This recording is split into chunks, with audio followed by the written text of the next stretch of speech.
Oh, hi. I was just hanging out here in my robe, Dani. Oh my. A familiar sight that we just saw Thursday night on the Big Brother episode. It's as we predicted. Look at who's moving in as the neighbor. Okay, Of course. we're going to get to that in just a moment. Yeah. But we got to welcome everybody into another episode of The Secret Alliance. Oh my God. I don't know when this podcast began, but I am so excited that it's happening. I love you both. Whew. Mother, I hope I made you proud this season, even though I know you're going to say something to me because I didn't really wear my clear Huxtable face. But I tried, okay? I tried real hard.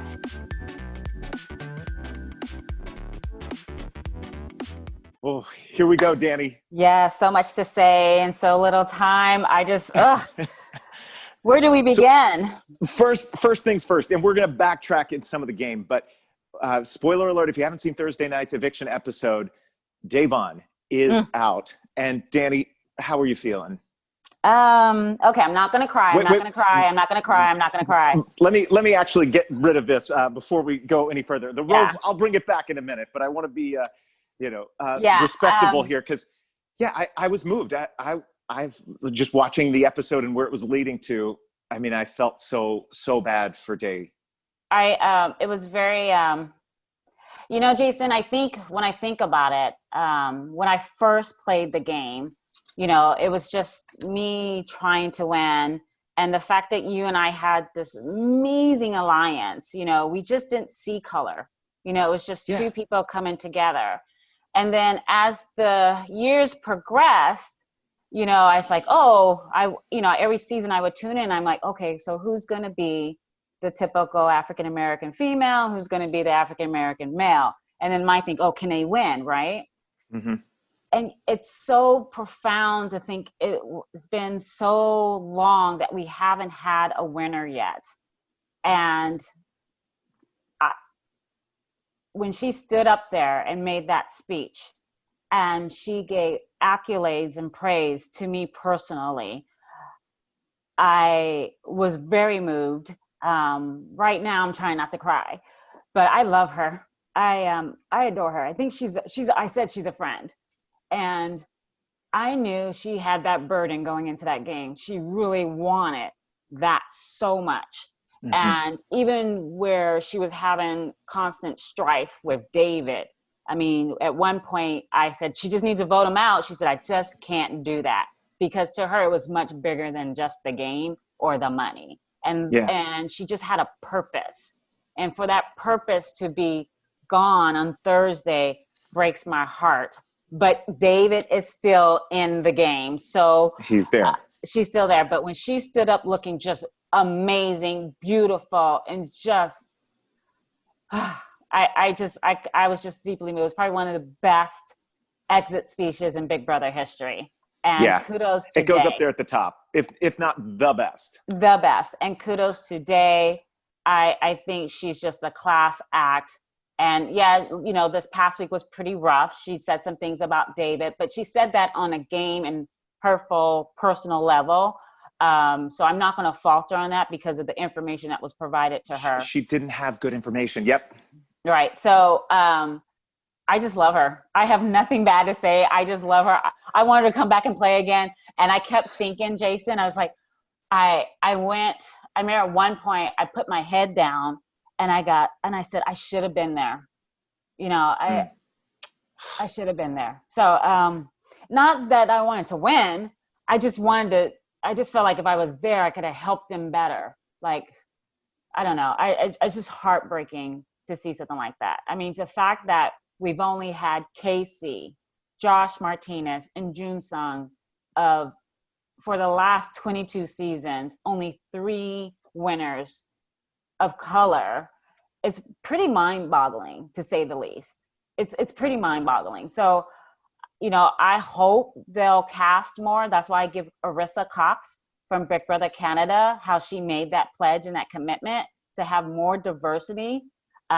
So we have a better chance. So again, kudos to Day. Kudos to Day. She's my queen. She will always be my queen. I just love her. I just love her. I know. It was a tough Thursday night knowing what we were going to witness, because as much as in the episode, I thought, oh, she's rallying some things. She's trying to make it happen. It didn't work out for Vonne, and her eviction speech I thought was phenomenal. And I'm glad you mentioned it because she brought up your name. She brought up the first person to walk into that house, Cassandra, on season 1. And she's passed away. Yeah, she passed away. Even like Monica, like it's just these ladies, basically laid the way for us. Monica, anyone can say if Monica made it to the final 2, I really believe she probably would have won the game, right? So it's just a lot of people don't talk about Monica, but Monica was in the final 3. If Monica would have won and got to that final 2 seat, I really believe Monica would have won Big Brother too. Even sitting next to Dr. Will and Nicole. That's just my personal opinion because Monica was so well liked. And we struggled. It would have been an interesting finale on season 2 for sure. But I think that what she said about the players who've come before her and even her they paved the way for her, and she hopes she paved the way for future players. And I don't know if she'll ever see this, but you've done that. You've done and that. A job and it well will done. happen. It will happen. Yeah. I just don't know when, but it will happen. I just think they need to cast at least 4 or 5, please. And because you sit there, even auditioning, Jason, I knew, I said, well, I'm competing with myself because I know it's only be 1, right? And I just knew that going in when I auditioned. I said, when I was there and I, look around to see who was applying, I didn't pay attention to the Caucasian contestants for the show. I was looking at the other African-American women that was my competition because I knew there only was 1 spot open for me. And that's pretty amazing. I mean, that's huge. It was just, like I said, I love her to death. Like I said, this season has been so emotional.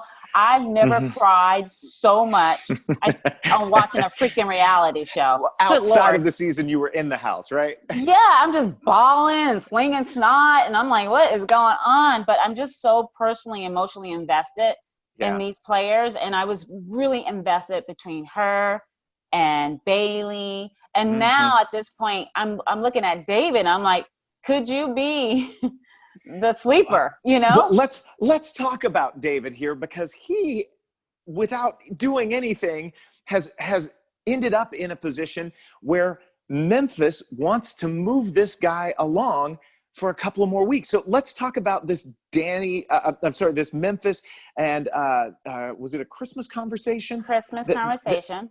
Memphis and Christmas had that talk and they said, let's try to keep David in here and tell him that we want to keep him safe for 2 weeks, which means David gets into way far into this game, but finals, what was he in the top 8 there at that point? And if this is a real deal. Yeah. And here's the thing. Wow.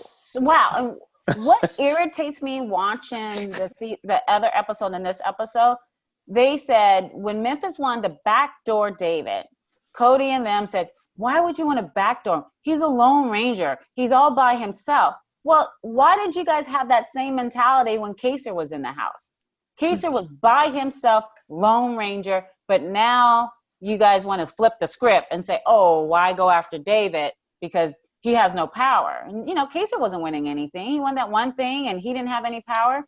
So it's just amazing how they tend to forget all these things. But David, it's a possibility. If he can win a couple, it's like, can somebody win a comp? Good Lord. Oh my God. I mean, competitions this season really are important. And the people who are winning competitions are controlling this house. And it's a lot of people tied into the committee. It's a lot of people tied into it. But think about Memphis. Memphis is probably the most masterful strategist in that house. He is, but he also is running it a little bit like if you've watched The Sopranos, he's a mob boss, right? Like that's what it feels like here. He's so funny, the wise guys, and you're like, but when you watch that, you know what I thought about? I had a flashback because if you guys remember, Chilltown in All Stars, there's this one scene that I remember was beautiful. I think it was they won something or someone lost. And it was Boogie and Will in the storage room. He brings I think Erica and he goes, this is us. This is Chilltown here, right? Mm-hmm. She leaves, and I think Janelle comes in. He says the same show. This is Chilltown. This is us right here. Yeah. And it was the same concept that Memphis did on this season, where this is us right here. And the fact that Enzo came in as he knew what was the spiel. He said, you're going to look like the third string, but we're going to name it the same thing, and I'm going to bring you in. It's like a sub-alliance. And I went, that's genius. It's almost like when you and I hate to say it, when Marcellus and I, because I remember you and I had a thing, and I said, I'm going to tell Marcellus, you're the third stringer, but in actuality, Marcellus was the third stringer. So it's the same concept. But Memphis, boy. He has some strategy. Yeah, he clearly went back. Enzo. He thinks he can beat Enzo. Yeah, he thinks he can beat Enzo, which is interesting that he doesn't see how he's perceived in the house. But also, we don't live in that house. We don't know. He may really believe that he has votes from, let's say, who would be on that, a Cody, a Christmas. He thinks maybe he could get a Nicole. I don't know. He might think if he's sitting up there next to Enzo that he's got who's already in there, Ian and Davon in the jury house. I don't know. He is definitely, with some of the strategy moves he's making, he's looking at that jury and figuring out how those votes may or may not go in his favor. Because this time he's actually paying attention to the jury. People made a joke because he's never had a jury vote. So that's very important to him to make sure, because he forgot about that. Dan was working on that, asking Michelle to come back, and he worked on that. And I was like, genius. And so you cannot forget the jury. Hey, look, I know, right? You got to think about how the jury is going to perceive you, Yeah. Okay, so Memphis is mob boss. Memphis is working. And sometimes he feels like there's a little bit of bullying in there. I didn't love it when we got to the veto, and we know that, Memphis won HOH. He had nominated Davon and Kevin, and then we got to the veto. Tyler, he was really pushing Tyler, who won the veto, to not use it. And Tyler was like, I'm not giving in to Memphis because Memphis wanted him to use it. Sorry. And Tyler didn't want to use it. And that's old school, BB. You do what you want, what's best for your game. Yeah. And Tyler did it, which was huge. I'm giving big props to Tyler that now he's breaking out and he's saying, I've got to play my own game because I'm not going to set up the HOH for another success. Because what he did was really clever, where he brought into question Dani and Nicole, and saying, why did they get picked for the veto? Why did Davon and Kevin pick Dani Donato and Nicole Franzel? Why would they pick them? Right, and it was telling, right? Yeah. And so when Davon and Kevin didn't pick David, and I was like, oh my god, and it was so telling. I think the problem with Dani, I think she thinks that she's underestimating the people she's playing with, because they see it.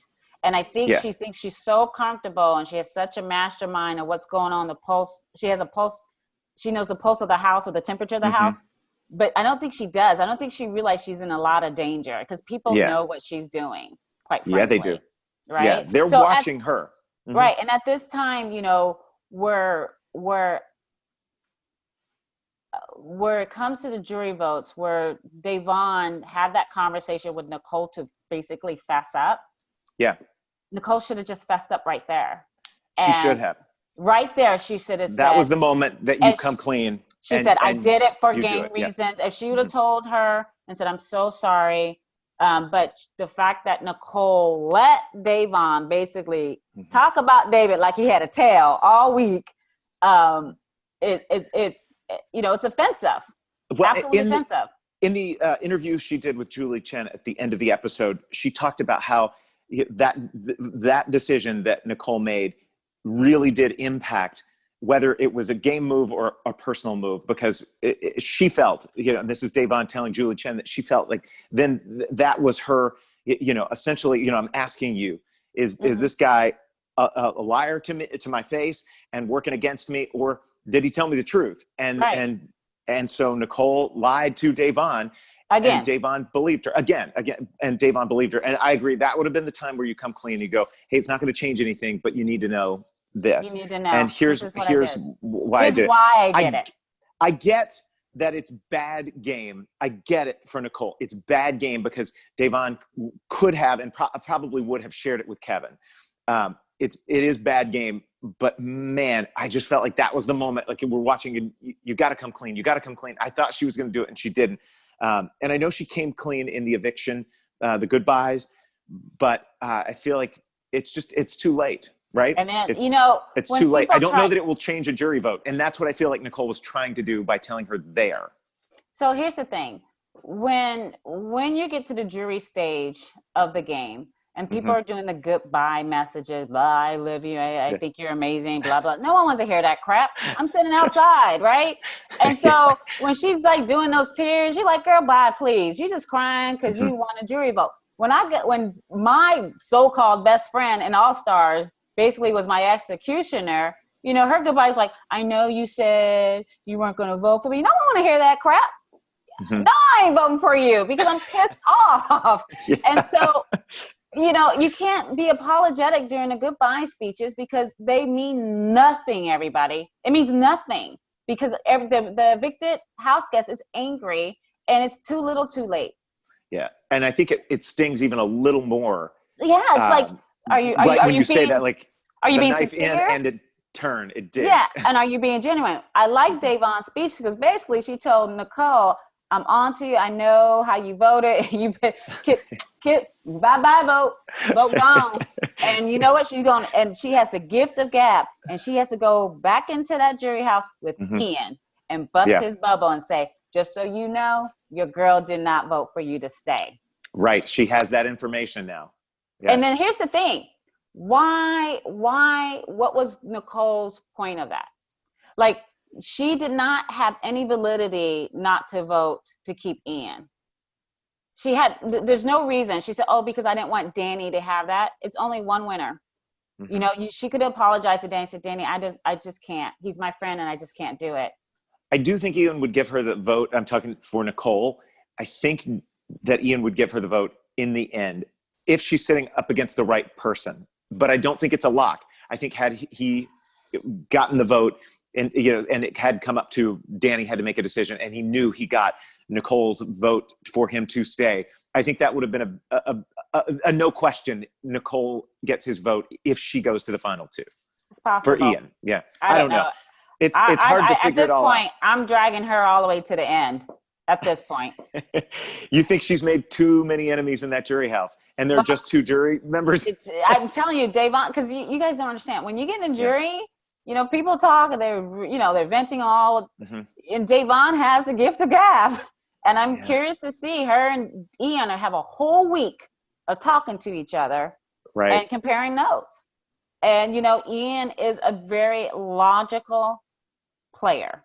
Right. So I know Devon is very emotional, but Devon voted for Nicole to win Big Brother. And I remember at one point she said, look, y'all gonna make me vote for this girl and I don't want to vote for her. I remember her doing that, but she felt that Nicole played a better game than Paul. She was wrong, quite frankly. That's my 2 cents, but we'll see. We'll see how this is going to play out. I don't think she'll do this again. I don't think Devon will ever vote for Nicole again. I think it was. She felt. I think she's lost the vote from Devon if Nicole makes it to final two. I agree totally there. And I think she lost a friend. I think Devon. That's going to be hard to repair. It's going to be very hard because she dragged David, and she even said, "Please let me know because I've been talking about this man." And she asked her, and she did not. Oh man. Yeah, man, it's going to be difficult. Yeah, and you got to feel bad for David because he's not really understanding why. He's like, I told them what's going on here, and Kevin understands it now. I really do like that Kevin, it seems, figured it out. He's like, yeah, he lied about his power. Kevin knows David lied about that, but then Kevin went on to say, I don't think that he lied about this, and Devon in the diary room, she said. About all the confusion in the house. She was like, I mean, maybe there's this big alliance, she's like, but I just think it's David didn't vote with us. And now she knows, it was that big alliance. And she was onto it a little bit, but it just didn't seem plausible. It felt like there were too many alliances and everything was splintered. They didn't realize that there was this big, massive team that they were all up against and just getting picked off one by one. Yep. Mm-hmm. I did think that there was in Thursday night's episode, a really emotional part where Day shared just a little bit about she felt like she didn't play the kind of game she had played, in the past, and didn't speak up for herself like she had in past seasons. When you were watching that, Dani, kind of what was going through your mind, and do you wish she had played a little differently and been more outspoken? No, I don't think I think for her being outspoken in her previous 2 seasons cost her the game. And I think the fact she made it pretty far in this game, I think with the exception of the large alliance, I think Devon played a good game. She had a lot of misreads, misreads. But with her, she just whatever she's reading in the room, she needs to keep it to herself. Mm-hmm. But one thing she did a lot was called fact checking, right? So Devon had this thing because she's very intuitive that she knows what's going on. And she'll go, well, tell me about this. And so she's staring at the back of the skull, looking at people's eyes, and it's like interrogation. So, I don't think I think she just wanted to go out with a bang. And she said, I'm not scared. I'm going to say what I'm going to say because I'm on my way out. I don't think if she would have been herself, the original, I think she probably would have been out sooner. And that's just my opinion. And maybe this got her as far as it did in the game by kind of keeping her voice down. But I wanted Devon to go and to speak up when she felt like there was somebody being wronged or when she saw something in the house. And unfortunately for all the players who were not in the committee or kind of tied, like Enzo, sort of hanging on to the committee hanger-oners, it's game over. It didn't matter what you did or saw or figured out. There were enough people who could tell you misinformation and get your head spinning so much that you hear one thing, like for instance, David in the vote, you hear one thing from David, you've got enough people spinning your head and giving you wrong information that it's like, but how is everybody in the house wrong? And David's right, and that's what I think is so hard and why everyone was confused. The thing that's interesting too, is there is confusion among the committee right now where everybody's looking at everybody because they know they're about to have to use each other for target practice right now in the Big Brother game. And one person really with antennas up seems to be Halloween. Arbor Day is really looking at these other players. She talked to Dani about how to vote, and talking about, do you vote for Kevin or do you vote for, Devon? Who do you keep? And Dani said, well, I think that Devon's better. She's not coming at us. She's more of a target. Kevin might be looking at us. And so, in all fairness, I mean, it was a good game move to look up and go, hey, this is a Thanksgiving miracle, and we're going to have Kevin stay. I don't know. I'm so sorry. I got to get a list of holidays, but like, well, St. Patty's Day. It wasn't going to be. And unfortunately, it was Groundhog Day because Kevin stayed again and again. So I'm curious to see how this is going to play out. We know Kevin and Cody don't have a really good relationship. I think Kevin actually did.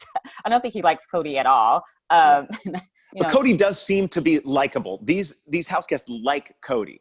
I don't think that there's anything. Kevin does not like Cody at all, and I don't know. And maybe Kevin's the Lone Ranger. Yeah. I don't know. Kevin's like looking at Cody like that good-looking mother effer. He's probably talking about him because he's so good-looking. I don't know what Kevin's problem with Cody, but Cody seems to be pretty, smooth sailing. So we'll see how this goes down this week. If Kevin's not nominated again, I'd be completely shocked. But I don't know who the target is. I mean, it's just like he's becoming the remember what's his name in Big Brother Canada? He was Pawn Star. Kevin is becoming Pawn Star. He is the pawn. He sits there every week, and he's getting comfortable. Eventually, did that Pawn Star go home? He did. Eventually, he did. Yeah, your time is up, and it is good. If Kevin were to make it into that final 2 chair, he's got a good argument that he has survived the block week after week after week after week after week.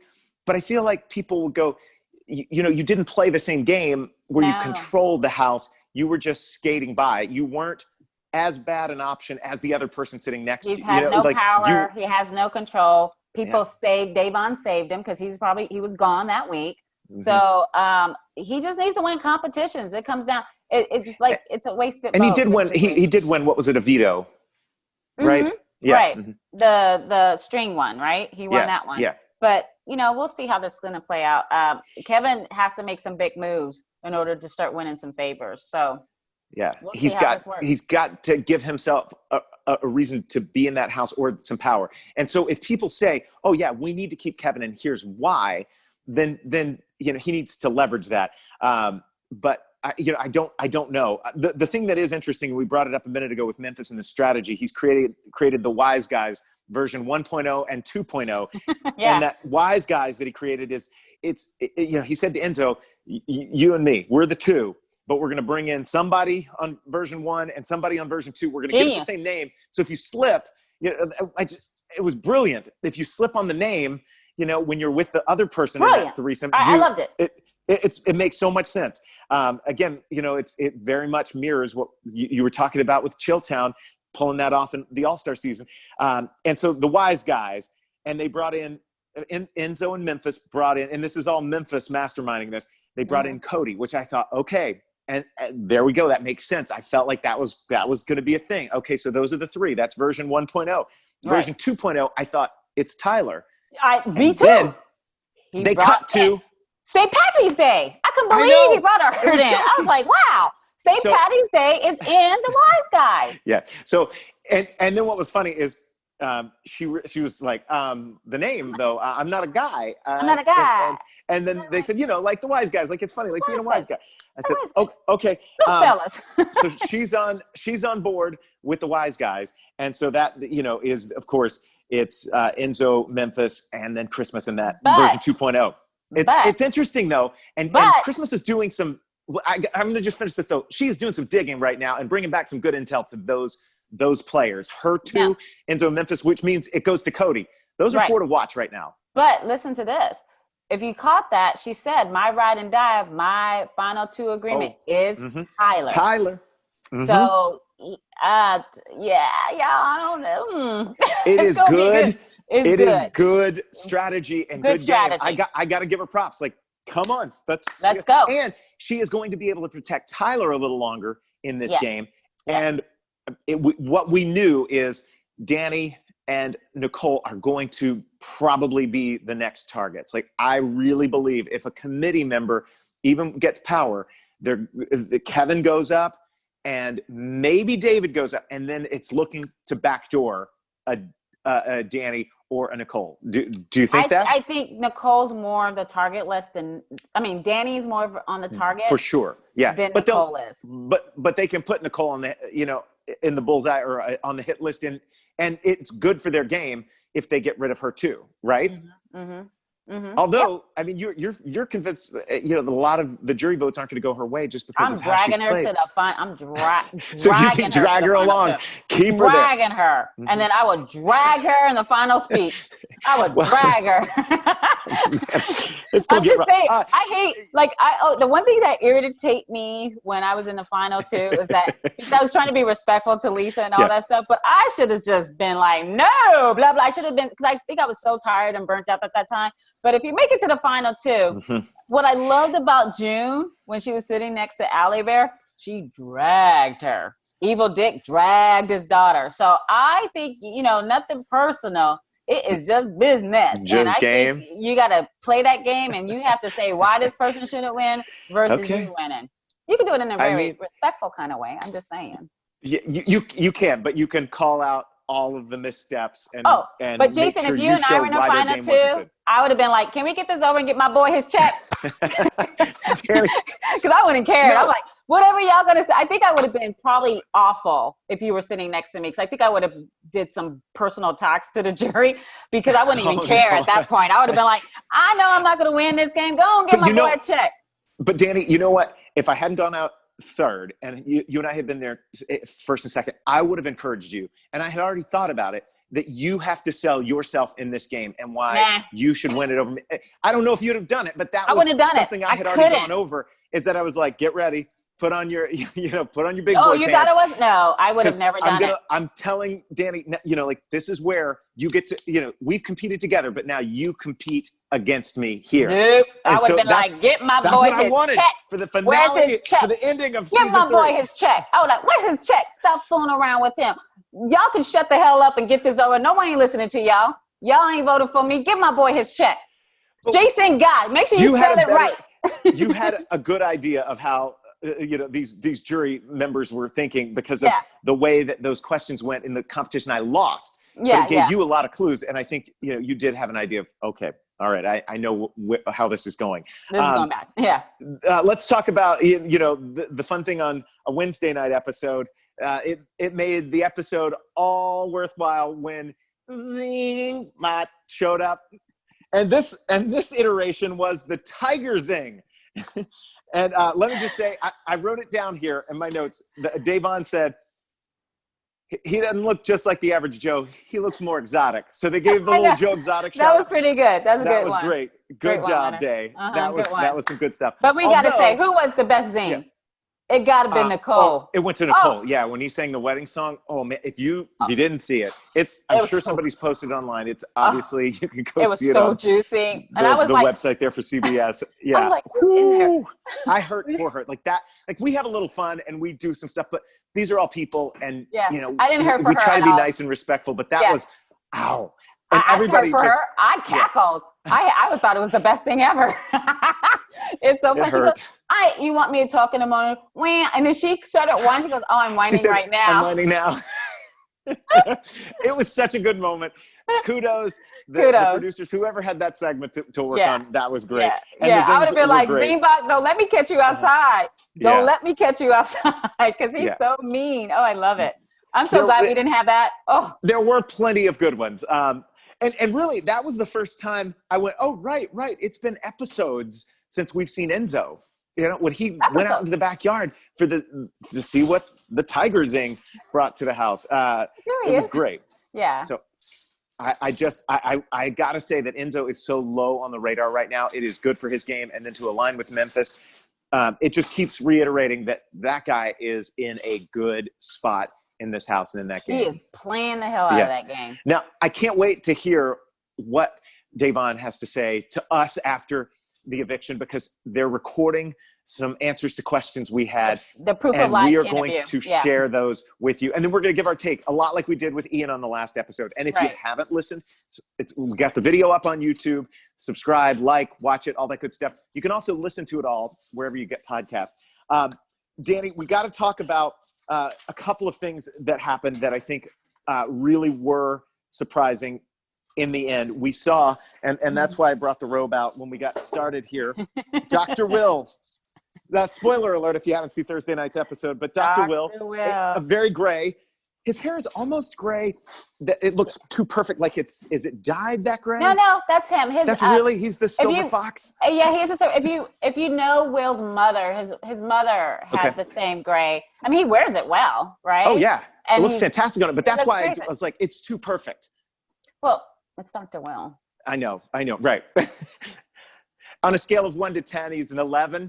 Did you see the man? I mean, he had everything symmetrical. Do you remember that season? And he's like, it's perfect. Yeah, if you hold a mirror up, it's half symmetrical. Half man, half robot. It's Dr. Will. You can't expect anything less, right? Jesus Christ. I would have came out in my shaggy pink robe with my slippers and my do-rag. I didn't enjoy the robe enough on season 3 of Big Brother. And you had your pink robe. Marcellus had a nice robe. They had that white robe. The robe is like the best thing ever. It's like comfort. It's like comfort of home.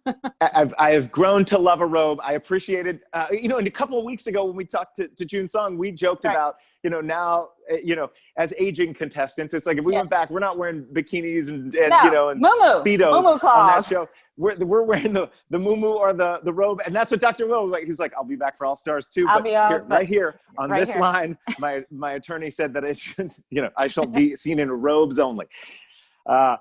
He's gonna lead them in some competitions this week. That'll be a whole lot of fun, and then maybe he'll be there to have a little fun with the house guests because he does like to play on social media. He's funny. He's got a great personality. I want him to throw a few zingers on there. Yeah, he will. I can't say that this was unexpected. We talked about this last week. I mean, I said, and that's where we got into the will discussion and with Amon, and he was calling it. He was thinking that the same kind of thing. He and I were on that same page, that this felt like it could be Dr. Will. Right. So we were ahead of you, CBS. Why wouldn't it be, right? He's like the Boston Rob of Big Brother. You know what I'm saying? Yeah, he's back. Yeah, and he was right. He said it when he showed up at the very end of Thursday night's episode. You can't have an all-star season without Dr. Will. And I will give him, he is one of the game architects. The game is played the way it is today because of Dr. Will. That being said, the jury is set up the way it is today because of you, Danielle Reyes. Thank you. That's one of the reasons that on the eviction speech, Devon gave you so much credit, because you are one of the architects. And I want to see you on the season. And people don't understand. Like, people think, oh, did you watch? I never watched Big Brother when I played. I didn't have no clue. Wait. How did you end up auditioning? You wanted Survivor.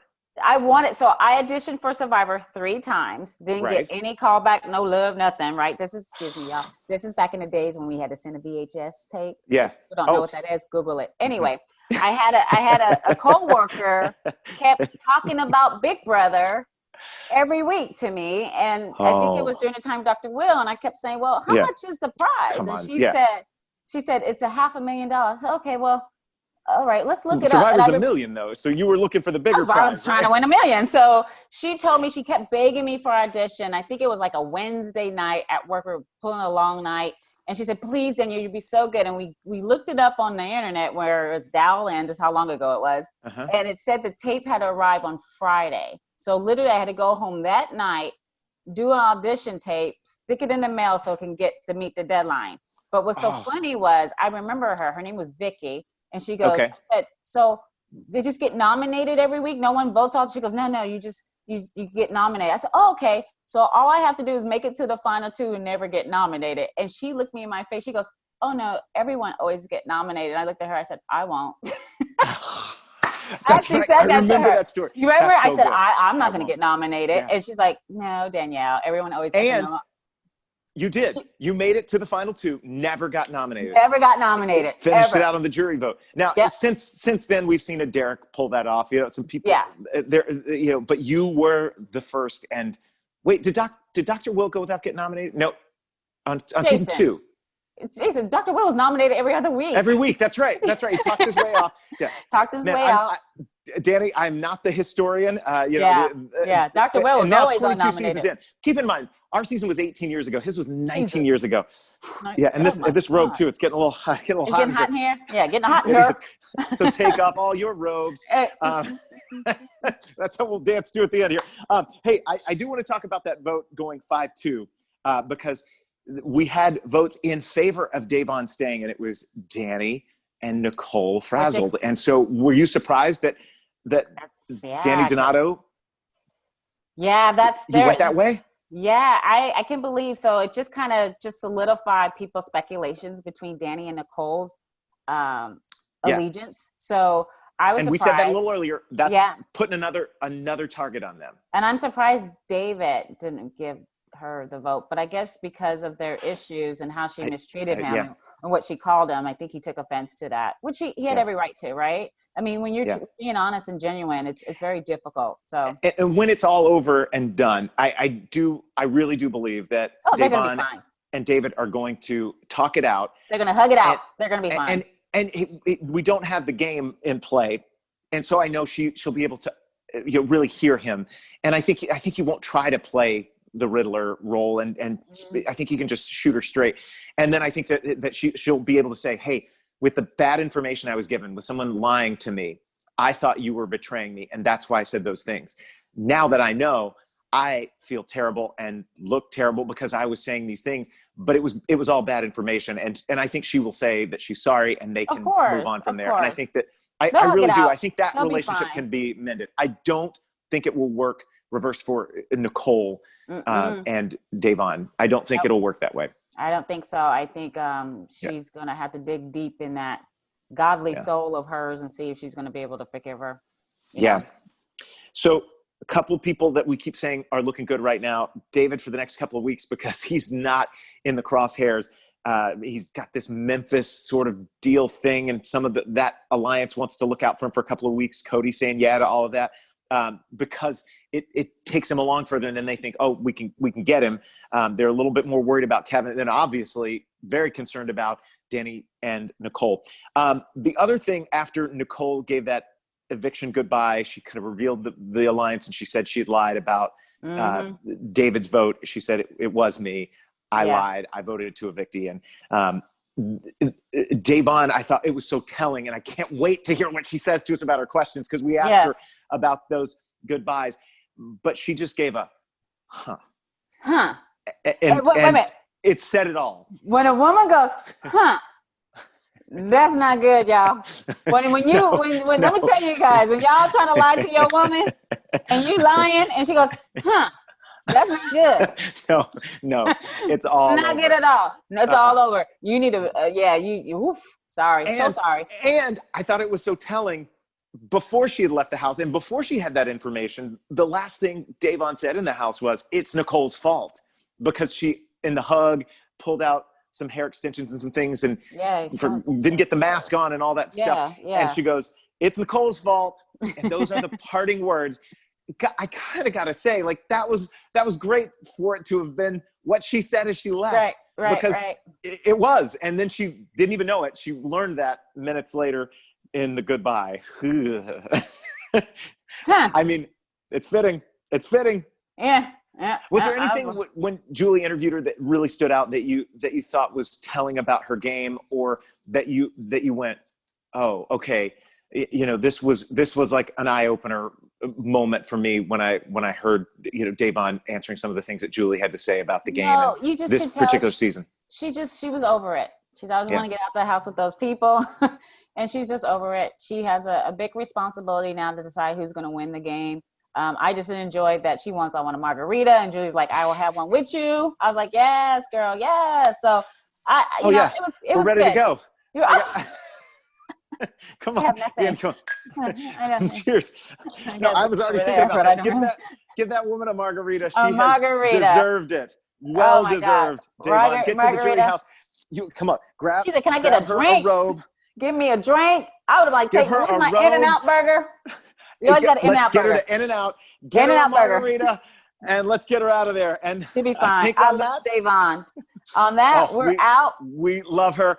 Davon, we love you. We can't wait to hear the answers to your questions. We're going to post those out here, so make sure you're subscribed to our YouTube channel for the Secret Alliance. That's how you're going to know the second we post the video. Right. People wait, when are you going to post it? So it's all good. Yeah, that's how you know. We're also going to put it out wherever you listen to podcasts, so subscribe to that. Next week, triple eviction. We're getting rid of 3 players, Dani. 3. Who will it be? I can't wait. Call. Who do you think those 3 will be? It's going to be Kevin.